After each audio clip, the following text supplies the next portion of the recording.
Caesarea Philippi, a place where men built a temple to worship a false god. The people who lived here were about as far away from Jerusalem as you could get, both physically and spiritually. Why would Jesus bring his disciples here? Why would he ask them such a profound question here? Who is Jesus?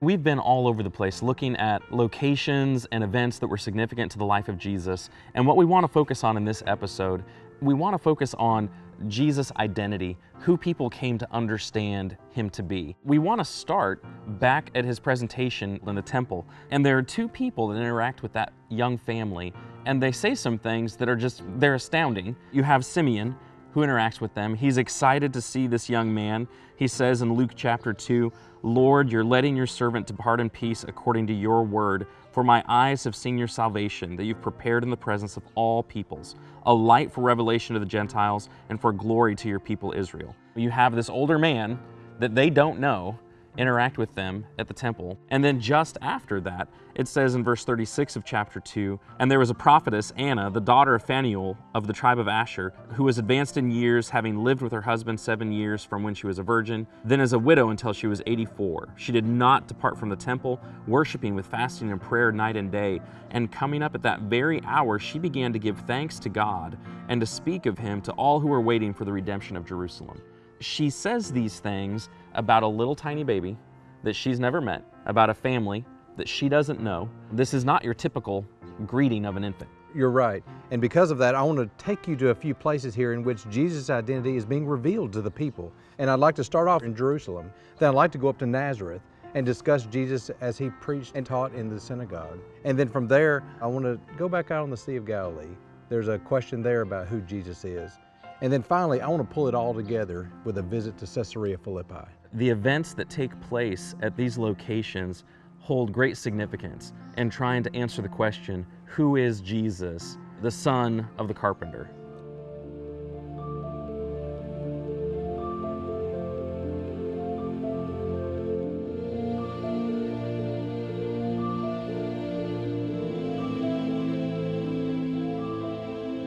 To stand here at the southern wall of the Temple Mount, coming up these steps, we face one of the two entrances to the Temple Mount itself. And the arches, they've been blocked in for a long time, but even when you stand back at a distance and you look at them, you can see the profile and the outline of the gate. And you can just imagine how many people would have been able to access the Temple Mount at one time, coming through gates as large as this.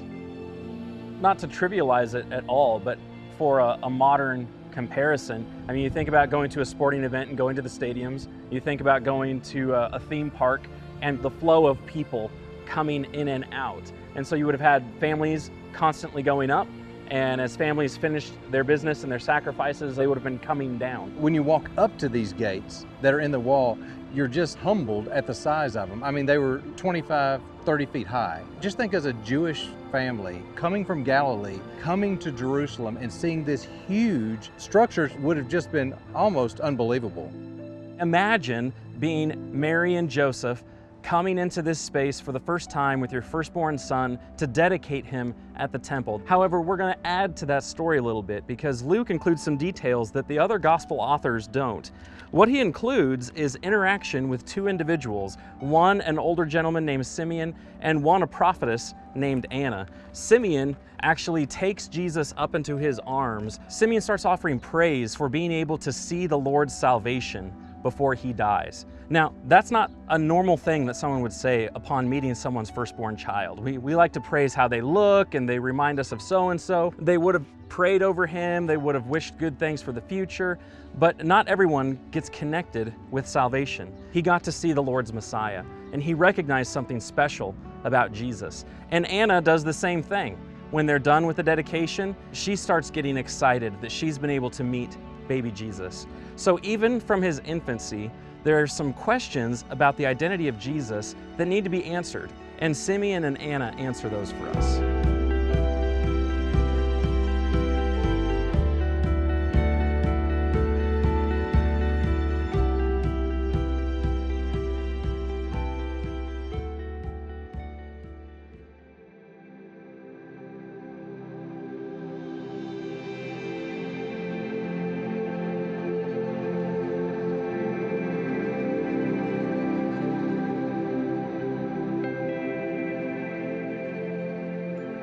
Walking into the completed first century synagogue to visualize Jesus standing and teaching and interacting with crowds, to see the seating area around both sides of us, to imagine people facing each other even as they're paying attention to the person at the front of the room speaking or reading.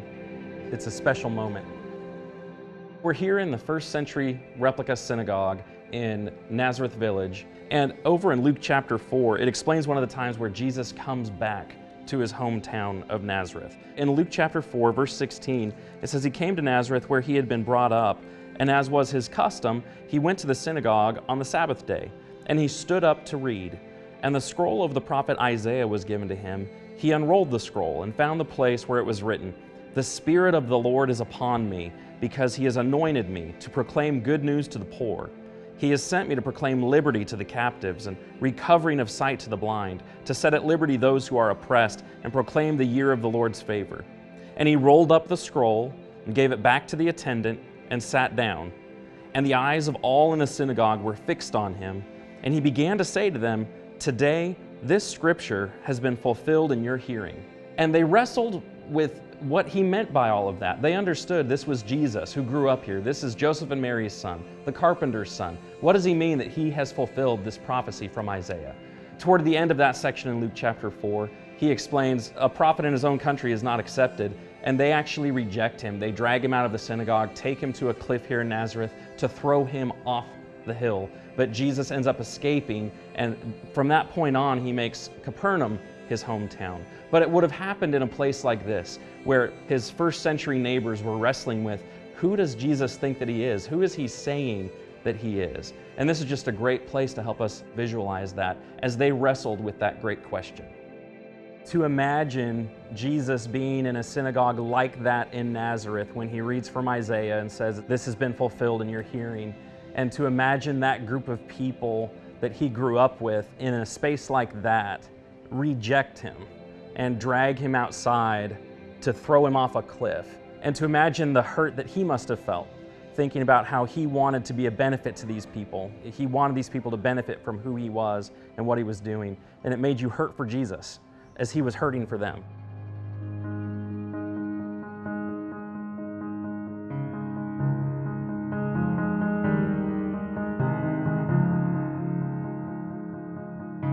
We're on the Sea of Galilee, the northern part of it, up by Capernaum. Capernaum is just a little bit west of where the Jordan feeds into the northernmost tip of the Sea of Galilee.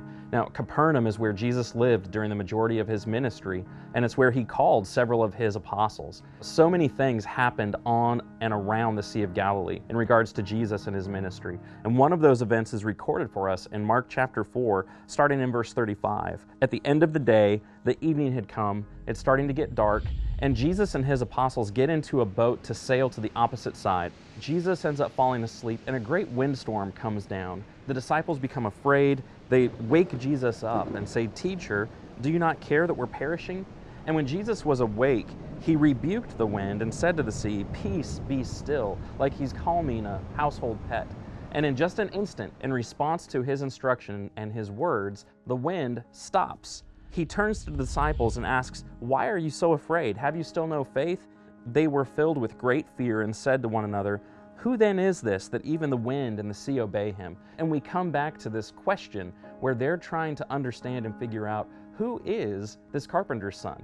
Exactly who is he that can command and instruct nature and have it respond to him in a split second? And that happened somewhere right around here on the Sea of Galilee.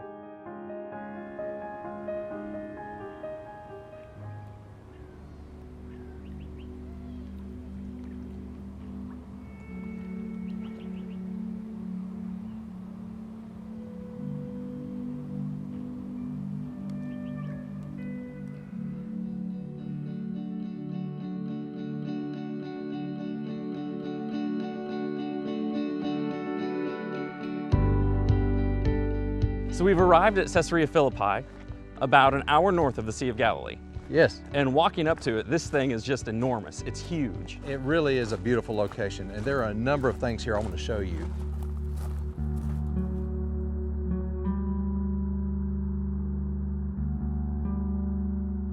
This site has a lot of historical significance even prior to the time of Jesus. Well, it does. It sits on an international highway between Mesopotamia and Egypt.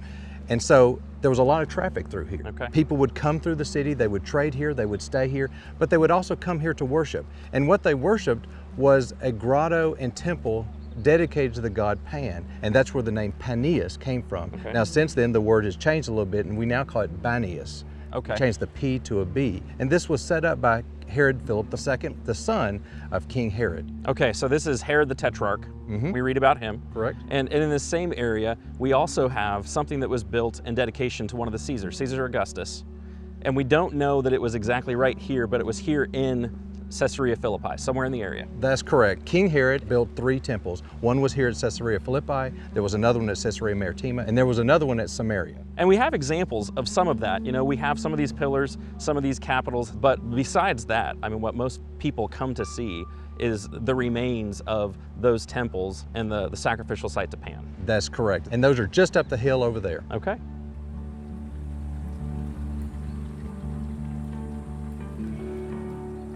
So below us is what? This is the Banias Spring. It's one of the 3 rivers that lead into, that are the headwaters for the Jordan River. Okay, so this connects with the Jordan a little ways down. Yes. Okay.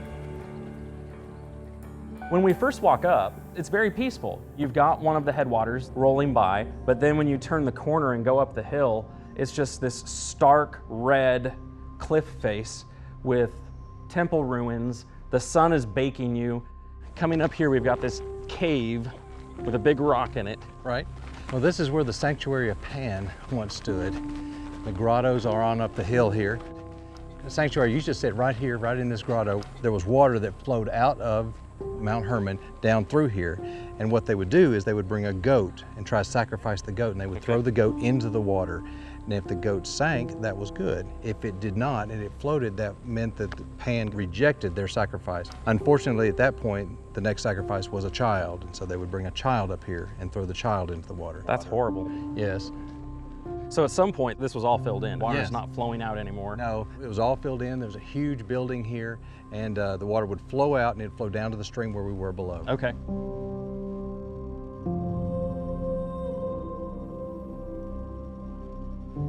So this is the court of Pan, and we're walking up into this grotto area with a niche, with this shelf. What would have been put on this shelf? They would put all kind of idols and other things dedicated to the god Pan on it. Okay, now there are a lot framing this grotto on the outside as well, so those would have been filled They would have been filled as well. with statues and idols as Yes. well. So a very, very idolatrous place. That's right. Okay.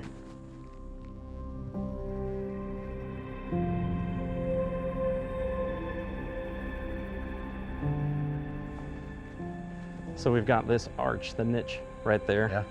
And the temple would have come out from here and sat on this platform. Of course, a lot of it has fallen down over the years. So this whole floor has sunken in. Yes. You were saying seismic activity in the area. That's right. This is where a statue would have sat, here at the court of Nemesis. They would have had a huge temple right here for them to come up and worship. You see niche after niche after niche where they had idol after idol after idol. You can just imagine the lighting that would have been there, the candles that would have been there, incense that would have been offered there.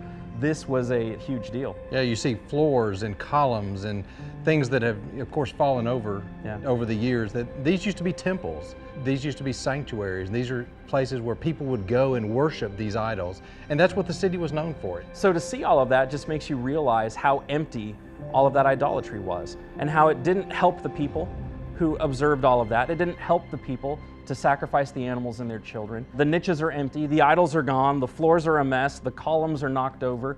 That is not the answer. Idolatry is not the answer. And it didn't benefit those people in the least to worship those things. Normally when you come here and you're helping people understand why this is so significant, there's a specific passage that you like to read and explain. I do. I think it's interesting that as Matthew wrote his gospel, there are some times in which he tells us exactly where things took place, and then there are other times in which he doesn't. For instance, the Transfiguration. We're not exactly sure where that took place. Or something like the Sermon on the Mount. We're not exactly sure where that took place. When he came to this story, he made the specific decision to tell us it happened at Caesarea Philippi. And I'm forced to ask the question, why? Let's read this passage here. Now, when Jesus came into the district of Caesarea Philippi, he asked his disciples, "Who do people say that the Son of Man is?" And they said, "Some say John the Baptist, others say Elijah, and others Jeremiah or one of the prophets." And he said to them, "But who do you say that I am?" Simon Peter replied, "You are the Christ, the Son of the living God." And I think Peter's response is so significant. If you look at Peter's answer and think about the role of the city and the nature of the city and the grottos and temples and everything that are up on the hill, what he's doing is drawing a distinction between the living God that Jesus is the Son of and the dead false idols here in Caesarea Philippi. And I think that's exactly why Matthew told us this event took place here. So by going up there and seeing the temple to Pan, they're contrasting those dead idols with who Jesus is. Correct. Who he's claiming to be. Peter is saying that's who he now believes Jesus to be. That's correct. Being here and seeing that helps put all of that in perspective. It helps me visualize exactly what Jesus was trying to communicate, what he was trying to compare and contrast. I'm so glad that we came here to see all of that. Absolutely. For any Bible student, that text is probably one of the most critical or important pinnacle passages in the entire New Testament. And so to go to the place, the region where Jesus asks that question and Peter answers it is just huge. One of the things that you realize when you go to the site, this is a place where they're worshiping dead idols. This is a place where they're sacrificing animals to things that don't exist. And in some cases, they are sacrificing their children. They're sacrificing their sons to these things that don't exist. In contrast to that, the Son of the living God asking the question, do you realize who I am? I'm the Son that's going to be sacrificed. It just blows you away to realize the stark contrast. And so I think to be there, to have that explained, to be able to visualize that helps you appreciate how immense the question and how significant the answer is. This wasn't just a carpenter's son. This was the long-awaited Messiah, the anointed one. This was the promised deliverer of Israel and everyone else.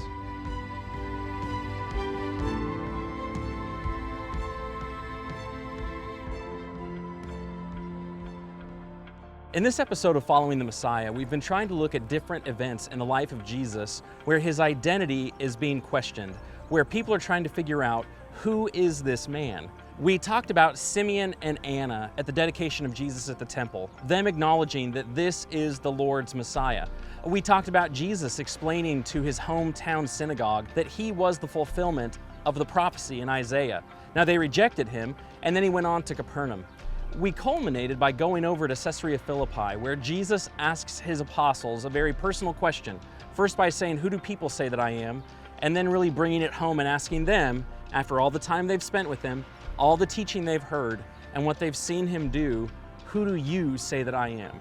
Every person in every generation has to answer that great question. Who is Jesus? Is he the Son of God, or is he not?